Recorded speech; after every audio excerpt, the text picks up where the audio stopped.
শুরু হচ্ছে ছোটদের হাসির ছোট নাটক পাঁচু নাপিতের গল্প। ঠাকুরমার ঝুলি গল্প সংগ্রহ থেকে নেওয়া এই নাটকটির পরিবেশনায় মেরুয়া নেতাজি সংঘ। বিভিন্ন চরিত্রে রূপদান করেছেন নাপিত তুহিন ভৌমিক, বামুন ঠাকুর, কৌশিক হাঁসদা, দারোয়ান রণিত দেব, প্রথম ভূত বিকাশ মুর্মু, দ্বিতীয় ভূত সৌমিত মুর্মু, গ্রামবাসী শিবম মণ্ডল, আলো অশোক দাস, মেকআপ সম্প্রীতি সদস্যবৃন্দ। সময় 20 মিনিট। দেখুন ছোটদের হাসির নাটক পাঁচু নাপিতের গল্প।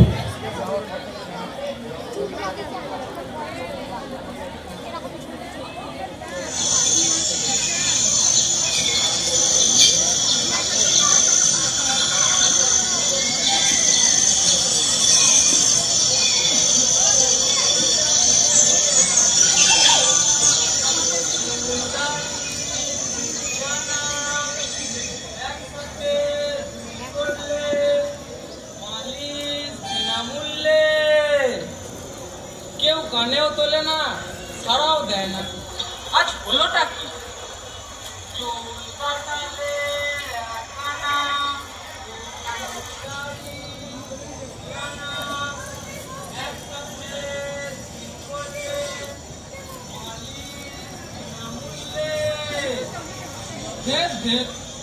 দিনটাই বোধহয় খারাপ, একটাও খদ্দের জুটলো না। যাই বামুন পাড়ার দিকে গিয়ে দেখি।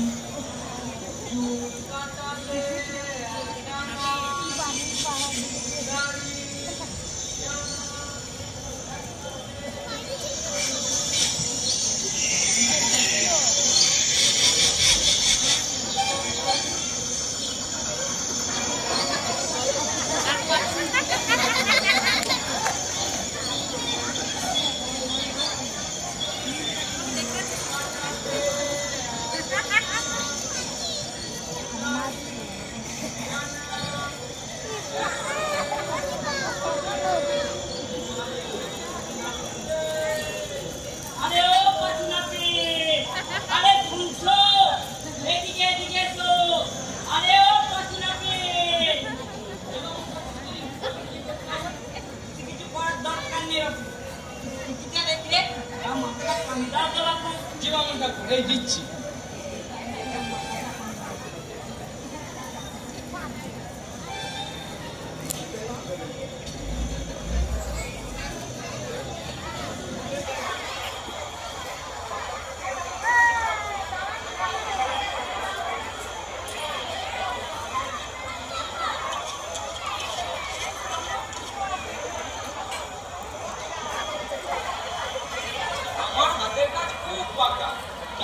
চিন্তা করতে হবে।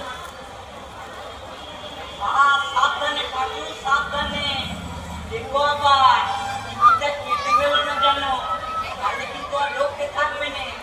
ছি হুজুর, কি যে বলেন আপনি? সেরকম ছোট্টবেলা থেকে এ কাজ আমি করে আসছি। 10টা গাইয়া এমনি এমনি আমার নাম যশ হচ্ছে। ও তোমার নাম যশ তোমার কাছেই রাখো তো বাবু। আমার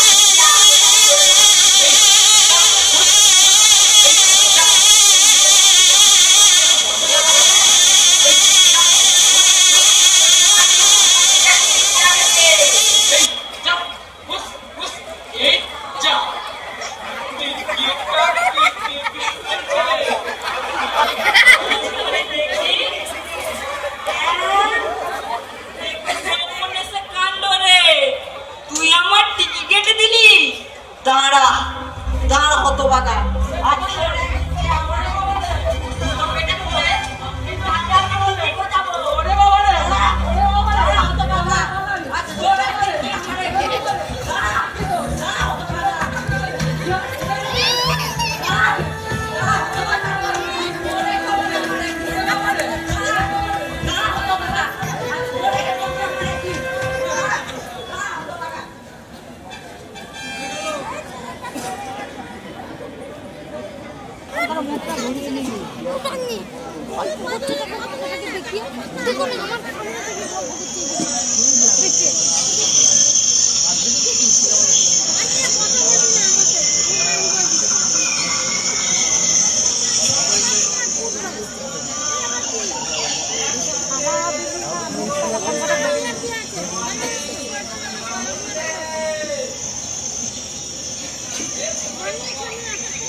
এবার যদি পাচ্ছি তো মন্দিরে গিয়ে পুজো দেবো।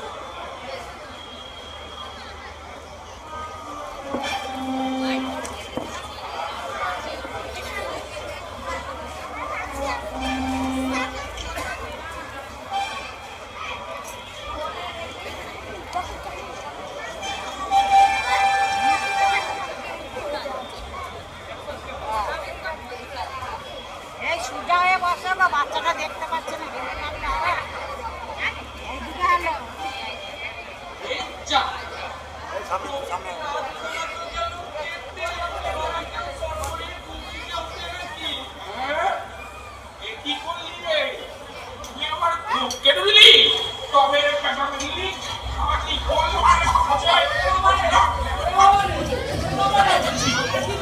আপনি তো মাথা না হলেন। ওরে বাবা রে, ওরে বাবা রে, ওরে বাবা রে, তোমায় যে বললাম বলছি, ওরে বাবা রে, ওরে বাবা রে, আরে গেলু, এই বাবা রে,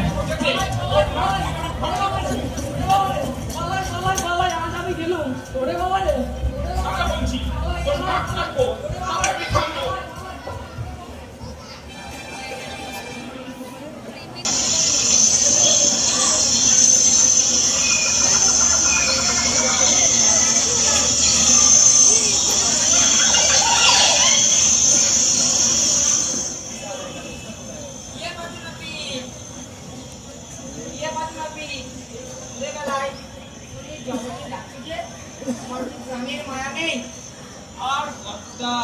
প্রাণের মায়া পেটে খাবার জোটে না, তার আবার প্রাণ।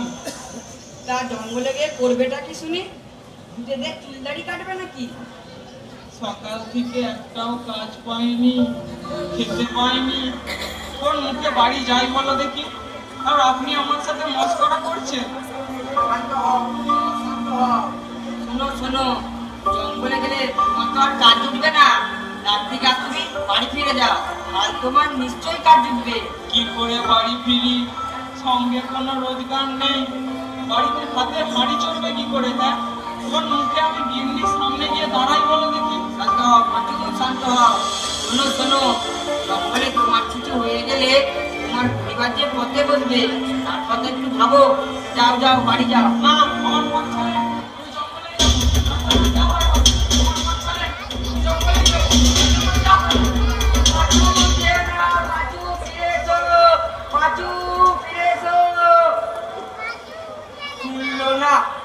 চলে গেল, যাই আমি গ্রামের খবরটা দিই। গাছ শোনো শোনো,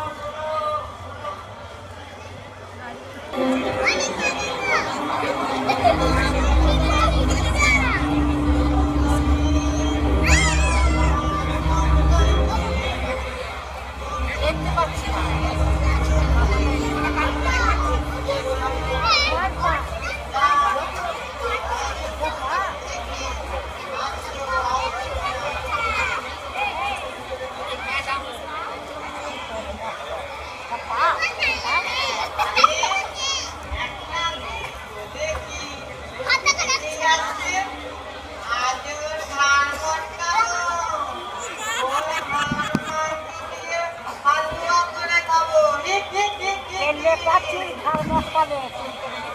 তুমি এই বইটা দেখেছো?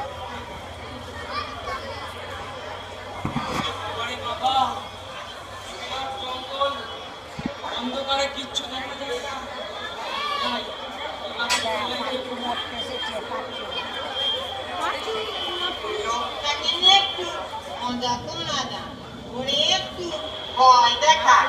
আমি পাচ্ছি না।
কি বিরাট কি করি হে ভগবান, এই জঙ্গল থেকে বেরোবার পথ দেখাও না। আমাকে কিছু একটা করতে হবে। যাই, একটা শেষ চেষ্টা করে দেখি।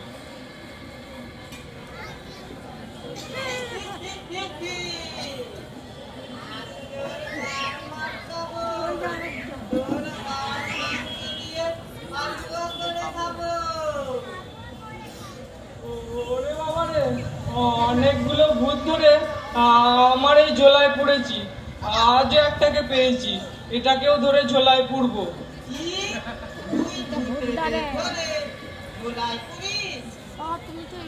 যদি বিশ্বাস না হয় এই দেখ, ঝোলা থেকে আয়নাটা বের করে ওকে দেখায়, আয়নাতেও ওর ছবি দেখে ভাববে ভূত ধরেছি। এই দেখ।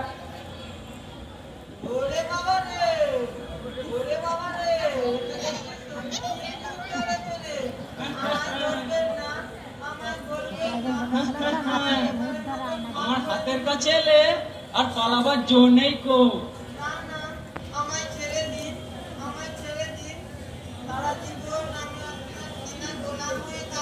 তবে বেশ, তোকে ছাড়তে পারি এক শর্তে। আমি যা বলবো তোকে তাই শুনতে হবে। তবে এক্ষুনি এক বস্তা মোহর নিয়ে আয় দেখি।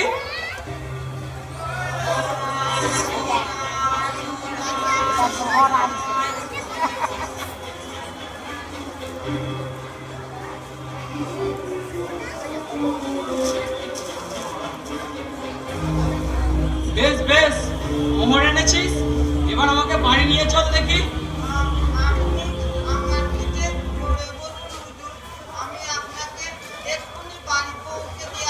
আর হ্যাঁ, কাল ভোরবেলার মধ্যে আমার বাড়ির পাশের জমিতে একটা পাকা বাড়ি করে দিবি, আর একটা ধানের গোলাও করে দিস।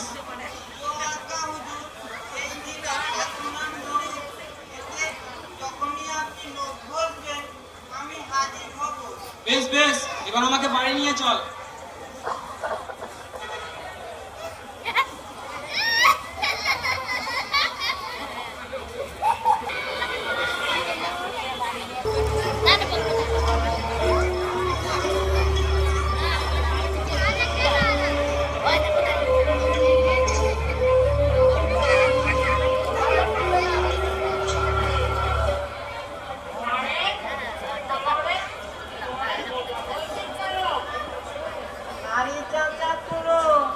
আমি না একটা মানুষের খিদমত খাচ্ছি, এগুলি তারই গলা ধান।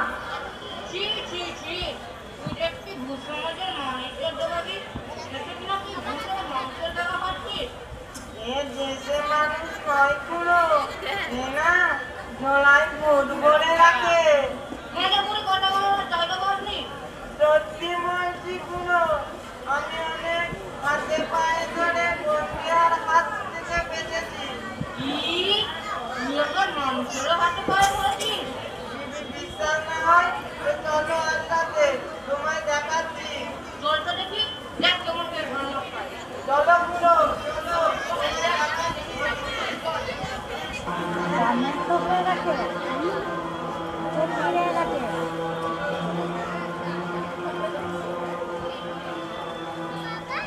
ঠিক ধরেছি, দুটো ভূত এদিকে যাচ্ছে, সঙ্গে আর একটা নতুন জুটেছে। যাই, ঘর থেকে আয়নাটা নিয়ে আসি।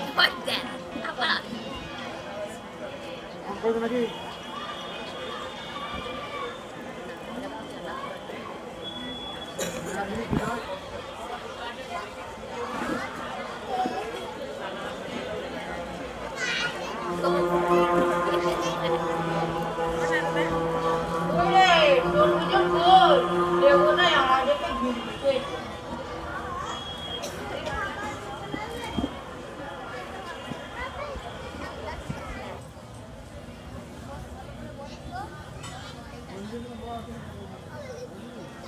কি রে, তুই আবার আমার গোলাম হওয়ার জন্য আর একটাকে নিয়ে এসেছিস? তোর আসপর্দা তো কম নাই, তুই আমার ভাইপোকে দিয়ে বেগা ফাটিয়েছিস। এই দেখ ঝুলি, এর ভেতর আমি ভূত ধরে রাখি। আজও দুটোকে পেয়েছি, এই দুটোকেও ঝোলায় পুরবো। এই দেখ। ওরে বাবা রে, ওরে বাবা রে, মরতে কেন এখানে এলুম রে? তো ঠিকই বলেছিলি রে কেন রে? আমায় ধরবেন না, আমি নয় আপনাকে আর একটা ধানের গোলা বানিয়ে দেবো। আমার হাতের কাছে এলে আর পালাবার জো নেই কো। আর এই দিচ্ছি একটা সোনার চিরুনি। বেশ বেশ, এবারের মতন মাফ করে দিলাম, আর কখনো আমাকে বিরক্ত করতে আসবি না, এই আমি বলে দিলাম। এই কান মুলকি আপনার দেশ মেনায় আমরা কখনো আসবো না, আমরা আসি। না না না, তোদেরকে ধরে